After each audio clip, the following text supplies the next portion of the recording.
What's up, everybody? It's your favorite HK47 knockoffs favorite nerd, and today we are looking at K2SO and Cassian Andor from the latest release of Star Wars Black Series. And I'm just giving you guys a hard time. I just like to get Star Wars fans all riled up.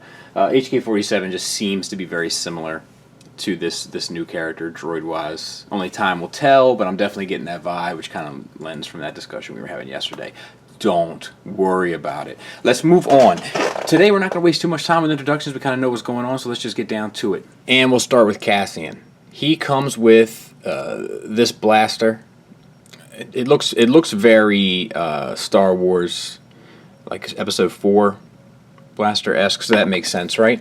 And then this blaster pistol, which does fit in his holster perfectly, as we discussed yesterday, and this tab works really well, which we also discussed yesterday.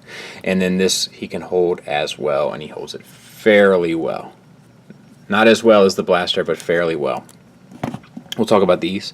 This is a single cast, nothing really special to report here. And then this has some silver paint on it, which doesn't really make sense if you look at the sculpting of it. Like, it doesn't really make sense where the... I guess it kind of... On one side it does, one side necessarily it doesn't. But it's a little bizarre where the lines stop and start, but it's fine. There's also some black paint on top of it, so I will applaud the extra effort there. He also comes with this hat. It's a very fashionable hat, very Hoth-esque, right? This whole thing is kind of a very Han Solo vibe from Hoth, wouldn't you say? Face sculpt looks pretty good. Got the 5 o'clock shadow on there. It doesn't connect to the sideburns, which is a bit of a bummer, but outside of that, it looks pretty good. Goatee is looking good. Actually, I don't think that's a goatee. I think a goatee is just when the hair is on the beard. But let's not worry about that. Let's not worry about the details, so to speak. The hair is sculpted well. No additional paint on it from what I can tell, but it's sculpted well. Eyebrows painted well. Eyes are painted well. Has that blank expression that we're kind of used to, but I'm sure a customizer could really bring that to life. So, ball hinged head, get you down to there, up to there. Swivel is intact. We have this piece, which is a hard piece of plastic. It's all sculpted. I wonder if it's at all reused from the Han Solo one. I don't have the Han Solo Hoth mold, so I can't unfortunately bring that up for you. Shoulders disc hinge, as we've come to expect, get you out to there.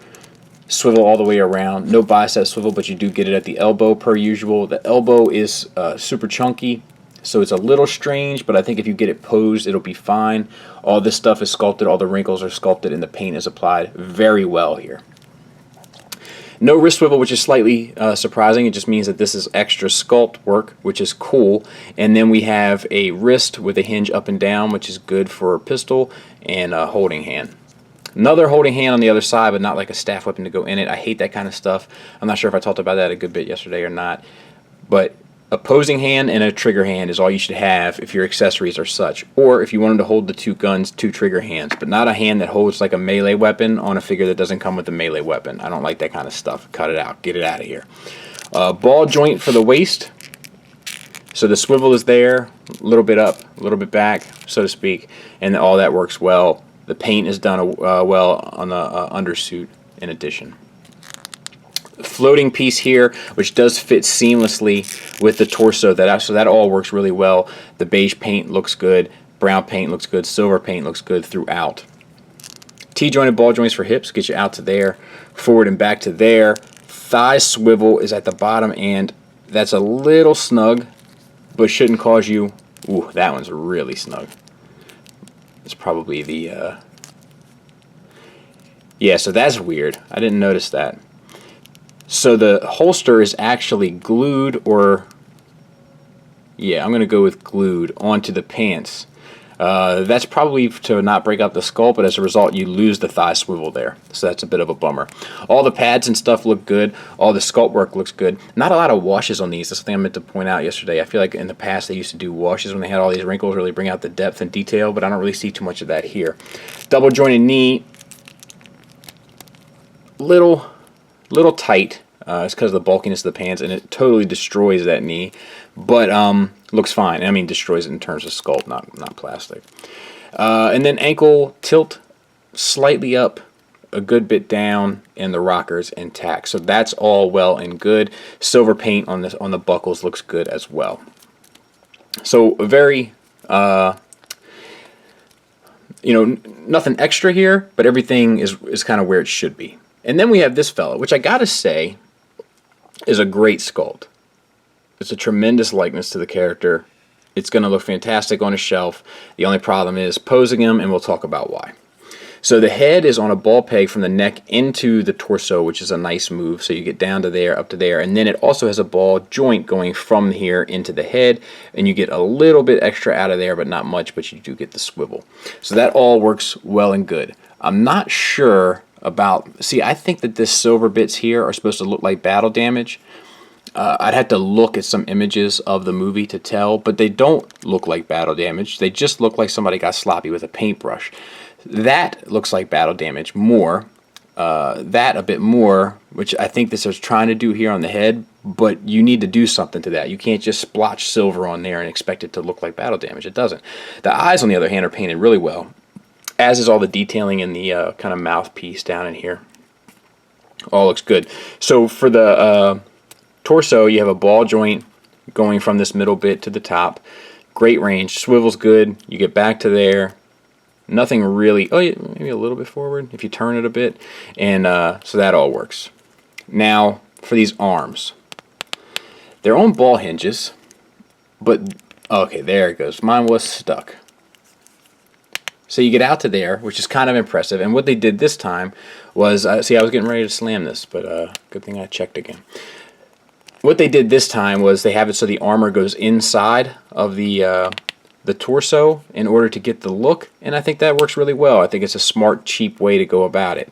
Swivel is intact, so that's good. This does have a bicep swivel at the elbow, but it's like slightly, I guess it's really technically the same thing. I was going to give them extra kudos. I got in a kudos kind of mood. Don't worry about it. And then we had the wrist hinge and swivel here.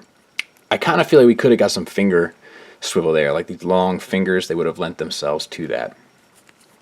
We got silver paint here, here, and here, and there. I kind of feel like some silver dry brushing would have worked better in some of these spots, but that's what they decided to go with. Articulation is the same on the other side, and the wrist is still in and out as opposed to up and down, which is kind of a matter of necessity given the character design. So we have ball joints, T-jointed ball joints for hips. They get you out to there, which isn't the best, but not the worst given the circumstances, and then complete forward and back Chuck Norris split, so that's fine. No real thigh swivel. You get a little bit, but not much, but you do get a swivel at the knee, so that'll kind of work, and at the calf, which is just a bit redundant for no reason. The knee is a single joint, but it's done fantastic. That's another bonus of having this character design. It lends itself to such.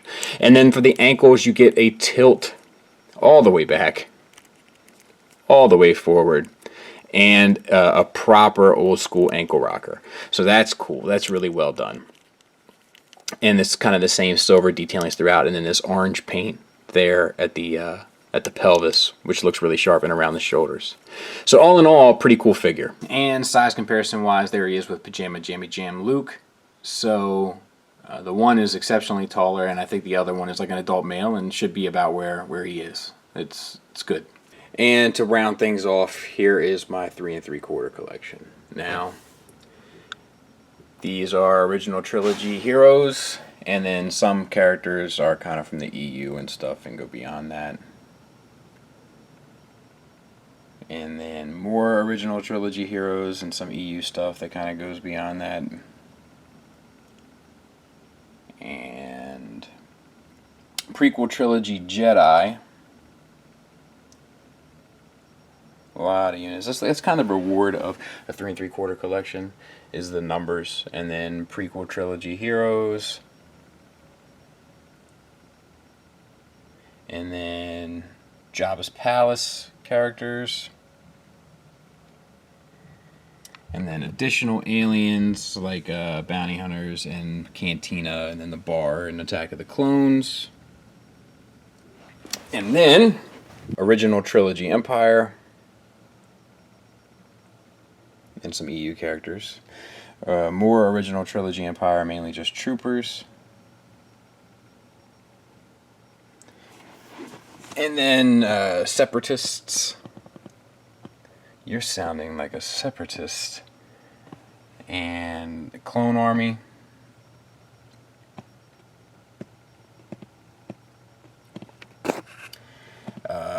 Prequel villains, basically, like character villains. These need to be cleaned up a taste. I had a dog incident recently, and you can see the same dog caused issues down here with pod racers and some just pretty much more aliens. And that's that. That's my 3 3/4 collection. Final thoughts wise, there's nothing necessarily wrong with this stuff here. It's just that there could be some stuff that could have been done more. Not like obviously better, but just more. I think that Hasbro's Black Series line really made a name for itself with all the dry brushing and washes that it used to add to figures, and I'm not seeing a lot of that in this wave.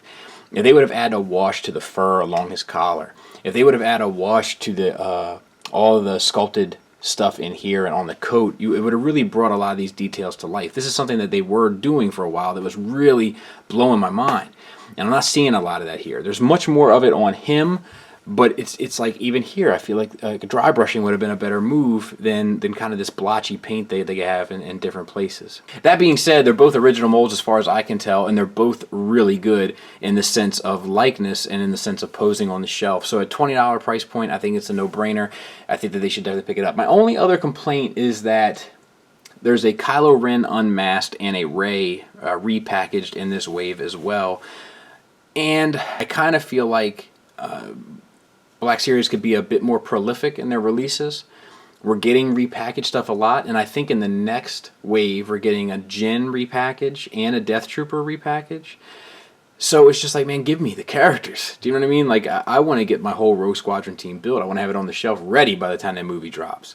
You know, so they need to work on their assortments. They need to work on the distribution of those assortments. I mean, there's people still out there starving for an Ahsoka, so they need to work on that as well, figure out that supply and demand, because something is obviously awry.